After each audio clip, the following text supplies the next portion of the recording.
भगवान उसी के मस्तक पर धारण होते हैं महाराज।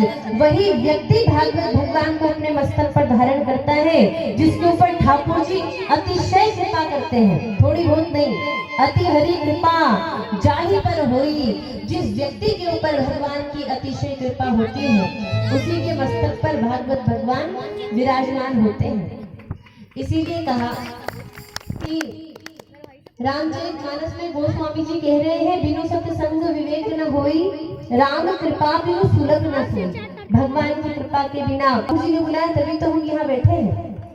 देखो हमारे समिति वालों ने, हमारे अंकुर भैया ने, हमारे दीनू भैया, राजू भैया, हमारे बाबू जी, हमारे सोनू भैया, इन्होंने तो बहुत प्रचार किया, जगह जगह पंपलेट भी लगाए कि नहीं? लगभग 1 महीना हो गया प्रचार करते करते करते करते, लेकिन फिर भी सब लोग आए क्या? आज के दिन तो नहीं दिख रहे हैं। सब लोग आए क्या? क्या आप और हम सभी को किसने चुना है? आप और हम सभी को ठाकुर जी ने चुना है, तभी तो हम यहाँ बैठे हैं भगवान की शरण में, तभी तो हम भगवान का सत्संग कर रहे हैं। आप और हमको सबको बुलाने वाला कौन है? बोले ठाकुर। आप और हम सबको भगवान ने चुना है, और भगवान जिसका चयन करते हैं, विचार कीजिए कि वो व्यक्ति कितना भाग्यशाली होगा। विचार कीजिए आप। तो महाराज सत्संग में आना, देखो सत्संग में हर कोई आ भी नहीं सकता, उतना ही दुर्लभ है। और एक बात तो यहाँ है कि लेकिन मन नहीं लगता। मन कहाँ जा रहा है? मन जा रहा है दुकान पर, मन जा रहा है खाने पीने की दुकान पर, होटल पर, क्योंकि मन का तो काम है भटकना।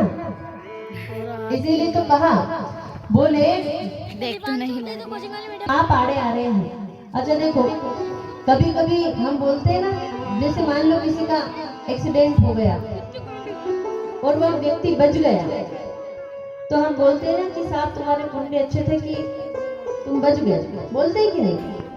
तुम्हारे पुण्य आड़े आ गए, कोई लिया गया कर्म आड़े आ गया तभी तुम बच गए। वहां तो पुण्य आड़े आए तो बच गए, और सत्संग में आ गए और मन नहीं लग रहा है तो समझ लेना कि पूर्व में किए हुए पाप आड़े आ रहे हैं जो मन नहीं लग रहा है। और ये हम हमारे मन से नहीं कह रहे हैं, तुलसीदास जी कह रहे हैं, तुलसी पिछले पाप से हरि चर्चा न सुहाए।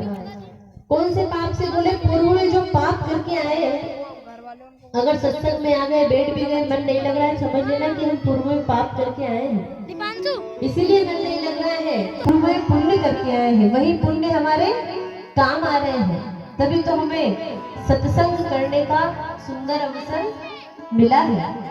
और तो महाराज कबीरदास जी सत्संग की महिमा गाते हैं, और कबीरदास जी कह रहे हैं, सत्संग से सुधरे नर मूरख, लूड़ की संगत भोजन में।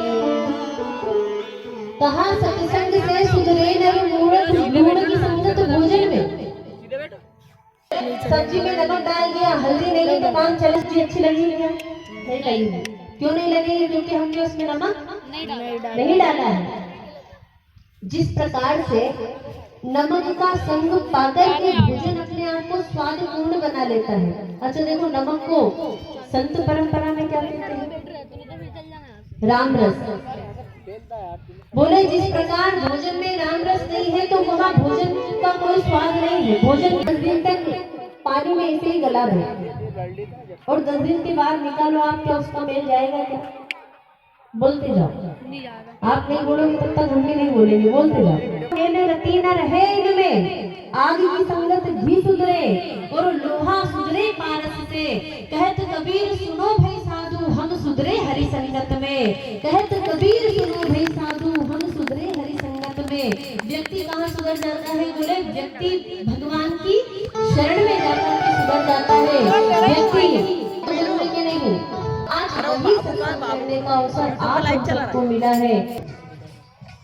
बैठक है कि नहीं भगवान की? कैसी बैठक है? बोले भगवान की इतनी सुंदर बैठक है, भगवान इसमें कभी दिखते नहीं। अच्छा भगवान को किसने देखा है? शाम को अपलोड करेंगे, ये चल तो रही लाइन